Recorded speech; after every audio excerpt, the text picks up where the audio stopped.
She was standing there with her arms crossed, sunglasses pushed down her nose like she thought she ran the entire street. "This gate is HOA property now," she declared, tapping the metal bars as if she owned them. I looked at the freshly welded hinges, still warm, and the brand new keypad that had appeared overnight. It blocked the only driveway to my home. I tried to keep my voice steady, though frustration shook my hands. "This is my land," I told her. "You can't just, oh, we can," she cut in, smirking. "It's for everyone's safety and for keeping certain people out."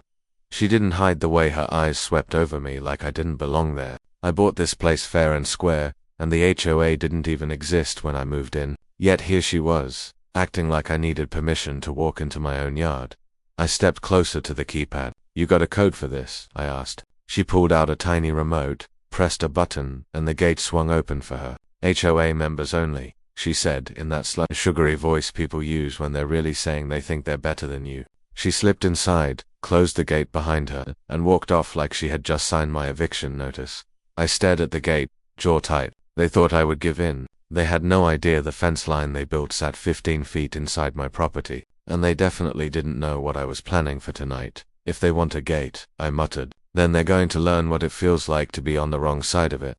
When the sun went down, I grabbed my tools, a thick chain, 2 industrial-grade padlocks, and a determined smile. The metal clinked as I wrapped the chain through their brand-new gate, pulling it tight until it groaned. One padlock, then the second. No one was getting through without serious tools, and I knew they didn't have any. The next morning, I sat on my porch with a cup of coffee, waiting. Right on cue, Karen pulled up in her bright white SUV with the HOA logo displayed like a badge. She stepped out in heels, pressed her remote, and stared when nothing happened. Again she clicked it.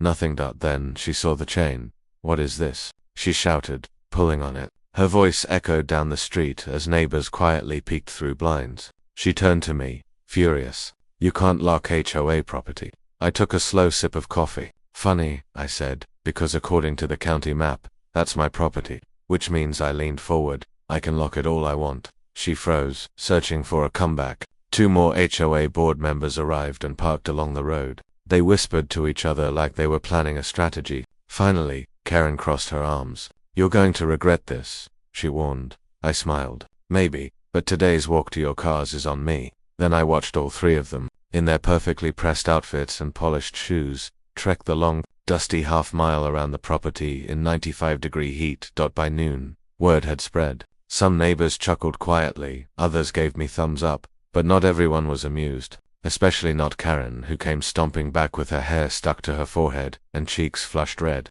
She marched straight to my porch, waving a sheet of paper. "This," she said, breathless, "is an official HOA violation notice. You have 24 hours to remove the lock or what?" I cut in. "You're going to call the police?" Her lips tightened. "Already did." That's when I heard tires crunching on gravel. A black SUV pulled up, and 2 men in what looked like police uniforms stepped out. They moved quickly toward me. "Sir, you need to unlock that gate immediately," one of them ordered. "You're obstructing community access." They had the posture and badges, but something was wrong. No squad numbers on the SUV, no name tags, and when the taller one held up a clipboard, I saw a laminated HOA card tucked into the side. I leaned back in my chair. "You sure you're police officers?" I asked calmly. The tall one stiffened. "We're authorized by the HOA to enforce rules." "Not on my land," I said, standing up. My voice stayed low and steady. "You should know that pretending to be law enforcement is serious." They exchanged an uneasy glance. Karen snapped, "Don't listen to him. Hold him accountable. He's dangerous." I smiled gently. "Karen, you might want to step back. I have something you won't like." I walked inside, letting my security cameras record every moment of their visit. When I returned, I carried a slim folder and my phone. Karen's confidence wavered the moment she saw them. I set the folder on the porch rail and opened it, showing printed county records. "This is the official property survey," I said, tapping the highlighted boundary. "And the gate sits on my land." The fake officers shifted uneasily. Before they could respond, I pressed play on my phone. Clear audio from the night before played in the air. Karen and another board member laughing about how they planned to pressure me into paying HOA fees once the gate was installed. Neighbors began gathering, some recording with their phones. Karen's cheeks drained of color. "That recording is illegal," she insisted. "You can't use it." "Actually," I said, "I can. This is a one-party consent state. Then I looked at the two men. You want me to call the real sheriff, or should I send him the footage now? The taller one mumbled something about misunderstanding and headed toward the SUV. The other followed. Karen stayed rooted to the ground. You think this scares me? She said, though her voice shook. No, I replied, but what happens next might. She didn't know the sheriff wasn't just going to hear about this. He was going to see it live. I stepped inside, made a quick call, then walked back out. Say hello to the sheriff, Karen. He's watching from his office right now. She glared at me. You're bluffing. Before I could respond, a steady voice came through the speaker. Ma'am, this is Sheriff Walker. I've just witnessed unauthorized impersonation and trespassing. You should leave immediately.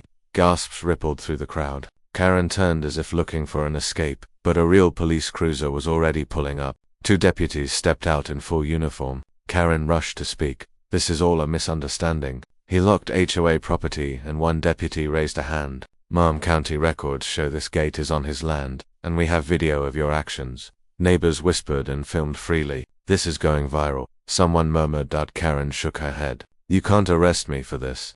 The sheriff's voice came through my phone. Ma'am, we can, and we will. I leaned against the porch rail as they gently secured her hands behind her. The same woman who tried to intimidate me yesterday was now being escorted to a cruiser while half the neighborhood watched, and I still wasn't finished. As they led her to the vehicle, I walked to the gate, the chain gleaming in the sunlight. Neighbors watched quietly, waiting to see if I would unlock it now that the HOA's leader was leaving. Instead, I took out a laminated sign I had made the night before. Big, clear letters. Private property. Trespassing will be reported. Laughter rippled through the crowd. Karen's face pressed against the cruiser window, her expression burning with frustration. A deputy walked over. You're fine keeping it locked, he said with a light smile. Let us know if anyone else tries causing trouble. I will, I said. I've got cameras covering everything now. I'm done letting people push their way in. The HOA board members who had been hovering near their cars started walking off, avoiding my eyes. But I called after them.